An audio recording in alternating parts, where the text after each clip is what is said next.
Are you also thinking about how to structure your German CV? How similar it is from an US CV, because US CV is the information you get about everywhere in Google, how to make it ATS friendly and all. So let's discuss it together. Where to find the right template for you, how to format it, what should be the content inside. So first thing is how to format or how to find the template. The first key answer to is simplicity.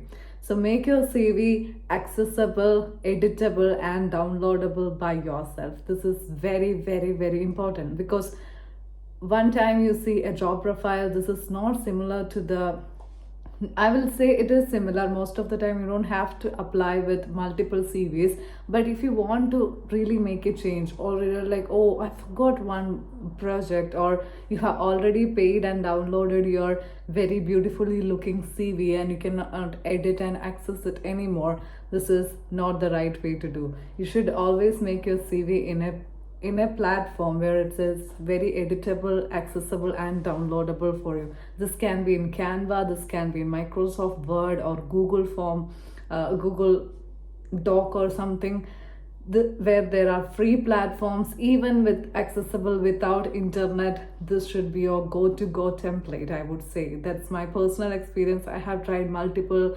Europass CVs or paid CVs, different website CVs. This wasn't helping. Making an attractive CV is not the key. Making a CV to the point, simply navigating and also including most job relevant information from that portfolio or the profile is the most important thing to keep your CV stand out in Germany. So I hope I'm clear where to get your template and how to edit. The template, the format is definitely a tabular format. It is with almost all the CVs out there, it's a tabular form. You have some personal information and blah blah blah. Here you have your experience and education and all those things here. So that's the basic format. So anything you find a little attractive or like decent enough, select that, have it in your platform accessible and editable enough whenever you require. Secondly is categorizing your CV. You might not yet confirm that, okay, I am going into research and development only. When you are applying, entering the job market, make it a little more flexible, that you're applying for multiple jobs, then you create multiple CVs according to that job role. This will range up to 3 to 5 different CVs for different categories, so make it ready. So that is very important, and include all the projects, certification relevant to that category inside there. So the third thing is the format. I can tell two different formats for students and the professionals. So if it's for students with very low experience, or it's like you're new to the market, you're looking for good adventures and internships, then this is for you. If you don't have very solid experience, your education is your experience. Your bachelor's and your master's until now is the best experience you can showcase. You pick up all the relevant modules you studied for that particular job profile and you put it there. Like, I did this learning, I have studied not you will explain, but market research, understanding market research hyphen competitor analysis, root cause analysis, or trend analysis using these tools. That's your modules. You explain about your modules in your education. Then if you have very slight experiences or projects, you put it there. Then it's your certification, any certification you have, you put it there. Then it's your skills, technical skills, and then language. If you would like to put your hobbies there, it's okay, but I'm not a fan of it. I don't usually put my hobbies in my CVs, so it's okay to have it or not. It's completely up to you. But the major thing is education, work experience, if any, then projects, certifications, technical skills and language. When you're putting your technical skills and language, it's important to also inform what level. If it's advanced, intermediate, native, this is also important. You should put it out there. And when it comes to professionals, definitely work experience is the most important thing. We don't have time to put each modules we studied in bachelor's and master's. So we straightly go to the work experience, education, projects, certifications, technical skills, and language. That's the basic format.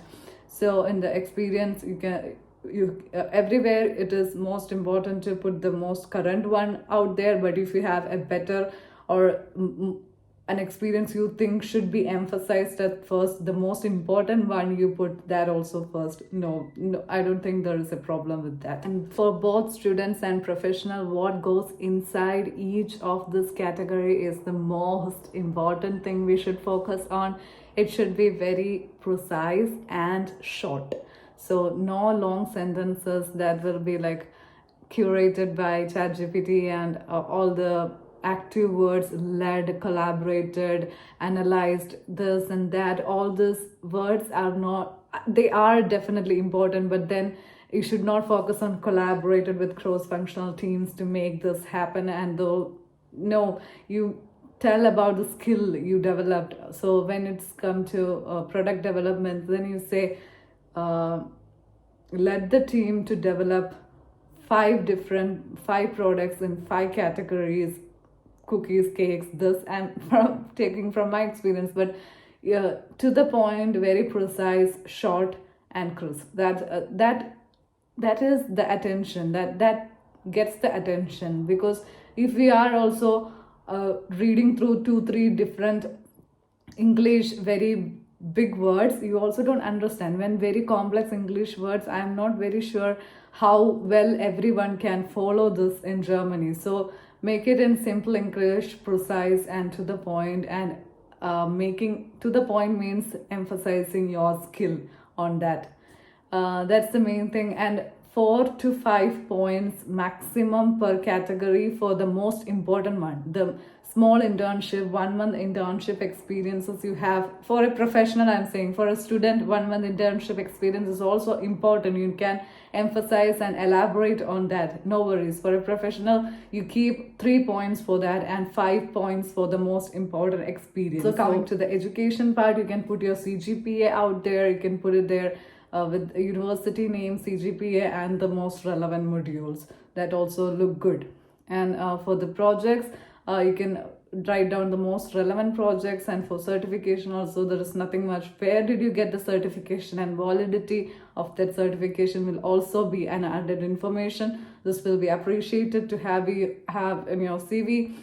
And with the languages, with bullet points explaining which language, what level. And when it comes to technical skills, software skills, don't go very wide about it, but you definitely can put Microsoft Office, Microsoft Word, because not Word, Excel, and all the skills. This is also something very basically informing. But yeah, you will see American influencers saying Microsoft Office. No need of that, because this is a basic skill you need to have. But when you go through the job profile, you can see this basic skill is being asked.